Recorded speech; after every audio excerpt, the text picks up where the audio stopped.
Welcome to New Zealand Travel News, a segment where we go over the news that people wanting to travel to or from New Zealand may care about. Today we're going to be covering the panel called Reconnecting the New Zealand to the World that happened on the 12th of August 2021.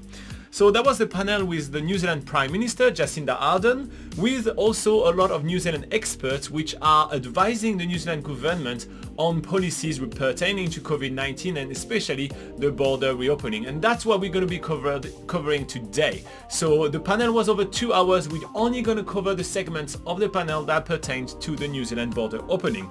So let's start with our Prime Minister's conclusions. But simply, as you've heard from today, we're not in a position to fully reopen just yet. When we move, we will be careful and deliberate because we want to move with confidence and with as much certainty as is possible. Rushing could see us in the situation many other countries are finding themselves in, where after sustained periods of case numbers falling due to vaccination, they're finding them rise again after relaxing their settings and opening their borders. So our plan is to reopen in a phased way, where we assess and check before we take each step. While COVID keeps changing, we must keep changing too.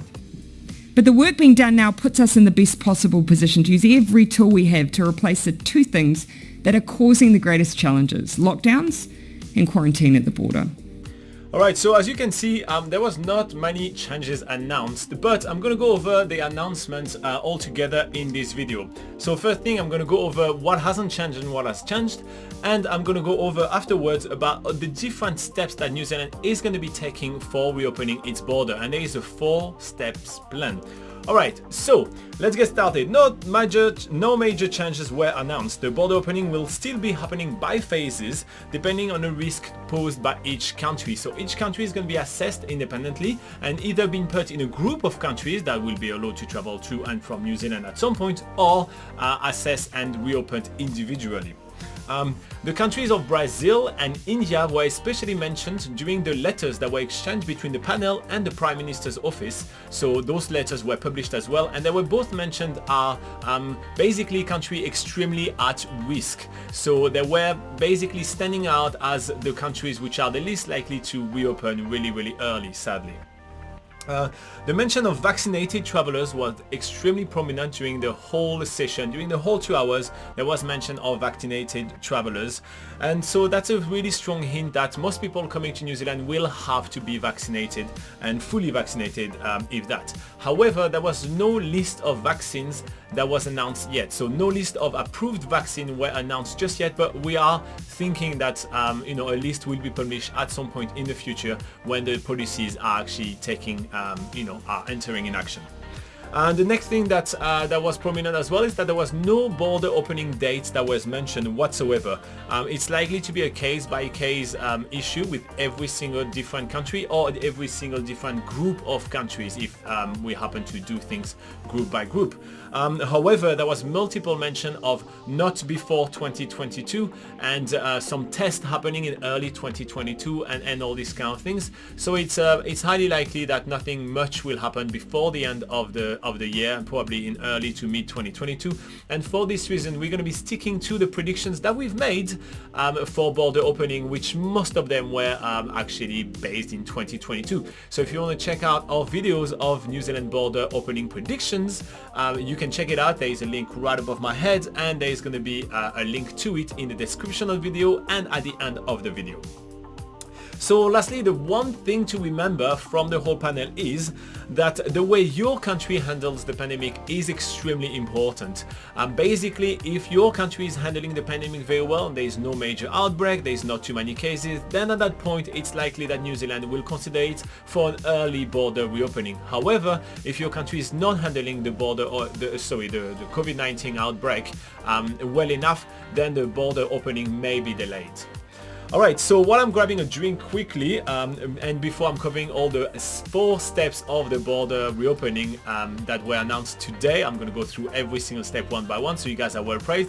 We're going to be looking at one of the remarks from the panel about the New Zealand border reopening and one of the questions that was asked to them by the public. And this will take about 1 minute and 43 seconds exactly, so if you want to jump ahead, but I think you should watch it, it's quite interesting. So the next most popular question is very specific. I think it's for you, David. Does the panel's report suggest that from early 2022, quarter one, that international visitors will be welcomed back to New Zealand provided they meet all border requirements? Well, this is a good opportunity for me to remind people that we give advice. We don't make the decisions. It was a very nice article in the Dominion yesterday by someone. It was very complimentary, but he said it was an odd committee because it was all scientists and doctors. Well, that would be an odd committee if it was going to make the political decisions. We're just giving one stream of advice. And I just, perhaps it's a good opportunity to say again, there are very difficult decisions here because we've got one group of New Zealanders who are really anxious to travel, to go off and unite with families or have holidays in Bali or whatever it is. There are also business people who need movements across the border for their livelihood. And living near Queenstown, I hear from people there who are very upset. On the other hand, there's another large group of people who stand to lose next year when we have outbreaks. So that's got to be a political decision as to how to balance those objectives. And it's not an easy one. So I certainly can't answer that question. All I can say is that the view of our group is that once everyone's had a chance to be fully vaccinated, we should start the process. And we recommend that should be in a staged, phased way, carefully monitored as we go along. And obviously, modifications would have to be made depending on our experience. So as you can see, one of the main takeaway from this panel, which are the people advising the New Zealand government about COVID-19 policies, is the fact that they want every single New Zealander to have had a chance to get a vaccine before considering reopening the border. And this is not likely to happen before December, and that was also covered during the whole event. Alright, so let's move on to the 4 steps of the New Zealand border opening that were I highlighted as well during the panel. Alright, so I'm going to put them right on the side right here so you guys can see them, and I'm going to read them to you together. So the first step is the step that we're currently at, and that's the immediate response and pre-general population vaccination. So before the New Zealand population is vaccinated. So 14 days mandatory quarantine required for everyone except from the quarantine-free zone. At this stage, on the 12th of August, the only quarantine-free zone that we're having is with the country called the Cook Islands in the South Pacific. There is also travel restricted to New Zealand citizens and residents and limited economic and humanitarian exemption. Testing required pre-departure and once in New Zealand. The step 2 right here again is the general population vaccination and development of additional tools. So the vaccination of general population is underway, which is going to be coming in a couple of months. Pilot scheme of new flexible pathways into New Zealand, testing safe alternative to the 14-day 14-day quarantine. The 14-day quarantine remains compulsory for everyone except for quarantine-free travel zone.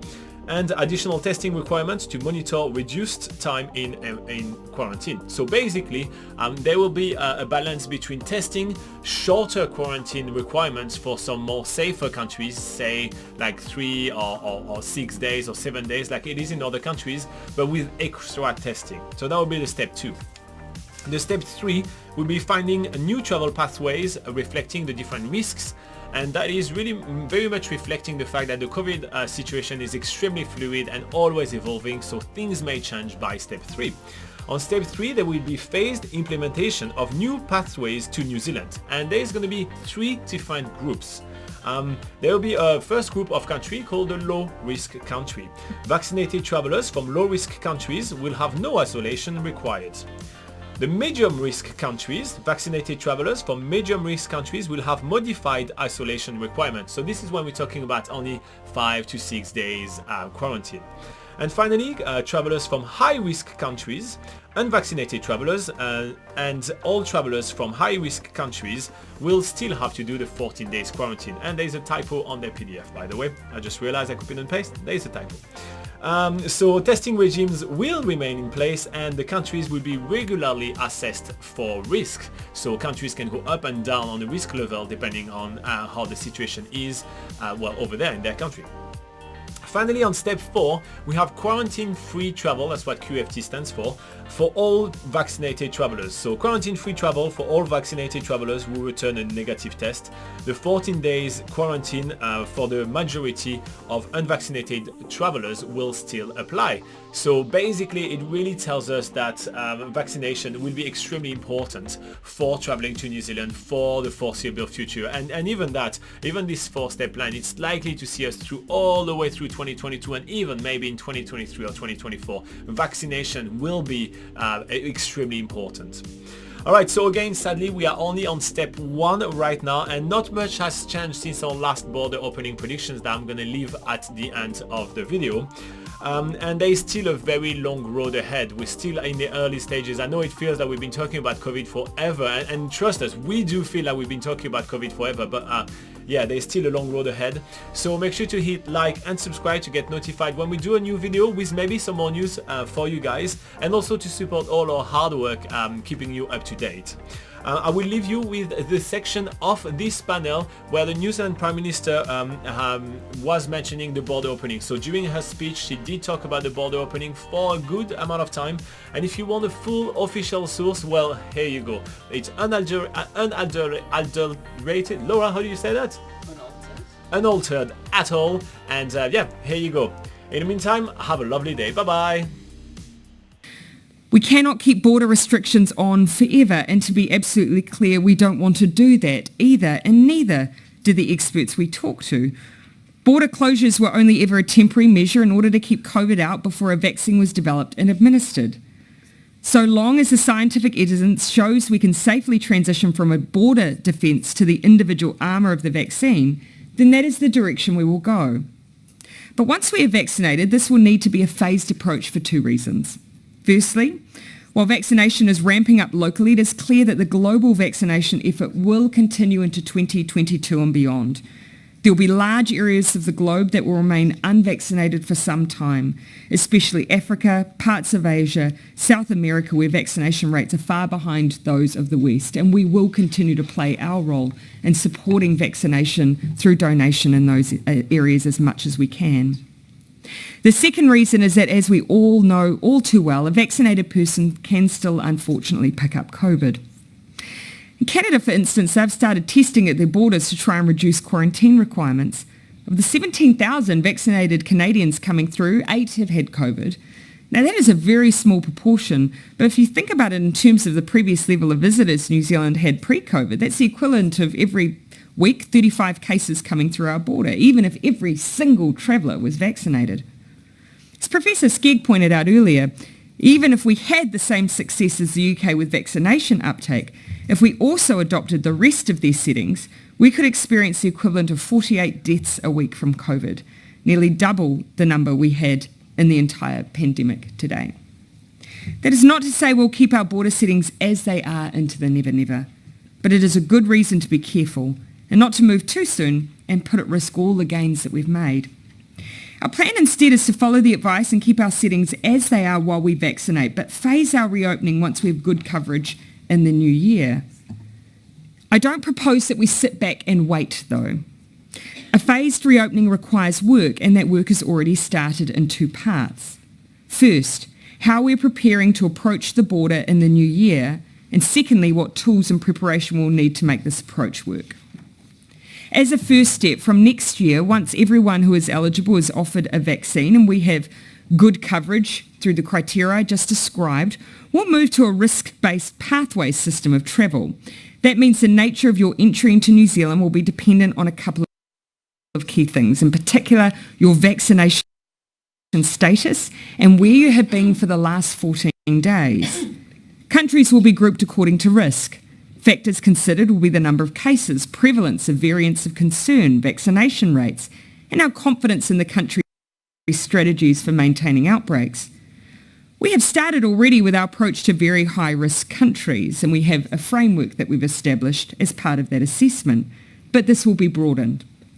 Alongside vaccination status, the risk of the country will play a big part in determining the pathway for arrival into New Zealand. We're already pretty well equipped to manage pathways 1 and 3. We've been doing these for a while and have the systems in place. But even for those pathways, there will be opportunities and priorities. Cabinet has agreed to prioritise the development of the Traveller Health Declaration system to confirm vaccination status and rapid border testing to increase our testing options. This reduces risk and makes it a lot easier for the traveller. On rapid testing, as per the advice from the advisory group chaired by Professor Skegg, we're setting up a COVID-19 testing technical advisory group to provide independent advice to the Director General of Health. Their focus will be on testing technologies, approaches and feasibility to make sure our work is even better informed by the latest and best developments in testing. On Travel Health Declaration, we're establishing a system to confirm a traveller's vaccination status. A digital tool is being developed by border agencies to help assess the level of risk of travellers to and from New Zealand. This is a Traveller Health Declaration system and will require travellers to upload information before they arrive in New Zealand, such as their vaccination information. This will be both for New Zealanders going overseas, as well as people coming into the country. In the short term, a manual solution will be developed to allow passengers to arrive in New Zealand when border settings are ready. In the future, this will be a fully digital platform that will simplify the traveller experience, and Health is already doing excellent work to lay the groundwork for this process. In addition, Customs, the Ministry of Health, Ministry of Transport and other government agencies are kicking off a new work program with airports and airlines over the next 8 weeks to develop options for how to support a safe and smart reopening of our air border, similar to the work they did together to prepare for quarantine-free travel with Australia. The group will focus on the pre-travel, en route, arrival and domestic stages of the overall travel and border process. The outcome will include information and options to inform government decisions on how the system might be operationalised in a way that is safe, streamlined and as coordinated as possible. There is a wealth of knowledge and experience across government agencies and industry partners in the aviation sector. Bringing together this expertise will help inform government decisions on operational solutions for the next steps of our reopening. Pathway 2 will be new. It is our opportunity to change our border settings, freeing up space in MIQ, providing a way for more people to enter the country. Here, instead of 14 days of MIQ, we'll be looking at what we're broadly calling modified isolation. That means if you've been to a country where there is COVID, but pretty decent rates of vaccination, and you yourself are vaccinated, rather than going into MIQ in the standard way we do now, we'll be looking into either isolation at home and or shortened isolation periods. As you can see, there are a range of possibilities here, and to decide what they look like, we need more information, and we're starting to gather that now. As part of this, we'll be changing up the testing regime at MIQ so we collect a test at day 5. We're also going to start collecting data on vaccine status. This will help us to see whether those who are vaccinated and have COVID can accurately be picked up in a shorter window. If we get information that tells us that cases are coming through in that early period, that gives us extra confidence around reducing isolation periods in Q1 next year. Because vaccinated people also pose less risk, we want to consider the possibility of home-based isolation. So a lot of work is required to make this successful. Our public health advisors have told us that they definitely don't suggest we run this at a general level until next year, but we have proposed to them a tightly run pilot with vaccinated travellers only to prepare our systems. This will take place in October through December this year, and will take a limited number of participants to ensure it's done safely. And to give you a guide of what our view is on limited, we're talking hundreds, not thousands. This trial will enable us to test the logistics of entry into New Zealand under a self-quarantine model. The ability to monitor or enforce compliance. So for instance, whether or not a Home D bracelet on Rob Fife is really the way to go, although by the sounds of it, maybe Professor Skeggs and IRD might want to explore these. And the management of COVID cases if they arise. This will be available to groups of people who meet a very tight set of criteria. New Zealand citizens and permanent residents who are fully vaccinated in New Zealand and have made a short trip away from New Zealand travelling to an approved list of countries. They'll have to supply a self-quarantine plan as part of the application that meets the Ministry of Health's requirements. We'll confirm specific details of these trials in September, including establishing an expression of interest process. And it's our intention to work through employers who need employees to travel for work for this pilot. So as you can see, we will be tightly managing it. The reason for this is the extra assurance that having an employer involved with a bit of skin in the game will provide. So that sums up our fifth principle and our third phase, to develop new ways to enable people to travel safely to and from New Zealand by progressively easing border restrictions, beginning in that first quarter of the new year with changes based on country of origin and vaccine status. Our ultimate goal is to get to quarantine-free travel for all vaccinated travellers. And what you can see from today is our direction and that our ambition is clear.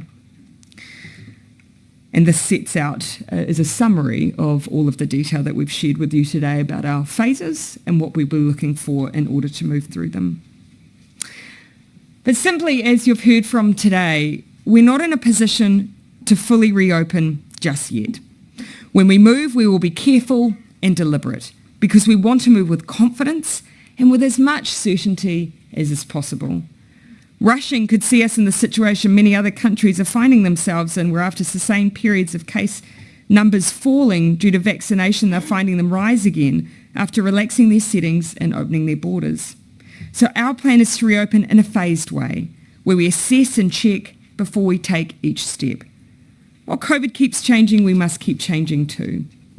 But the work being done now puts us in the best possible position to use every tool we have to replace the two things that are causing the greatest challenges: lockdowns and quarantine at the border. I want to finish with a sentiment that Professor Skegg shared with me a little while back that's really stuck with me. He said, just after 9/11, the border will never be the same again after COVID. The point he was making was that things can change, but that doesn't mean we can't adapt to them in a way that eventually feels normal again. Vaccines, border testing, monitoring of symptoms when you travel will eventually become our baseline, and we will get used to it. Our goal as New Zealanders is to get to that place as quickly as we can with as little health and economic disruption as we can. Today, we've shared with you the first steps on the way to that plan. And my hope is next year, things will start to get just that bit easier, that bit more secure. Nō reira, tēnā koutou, tēnā tātou katoa.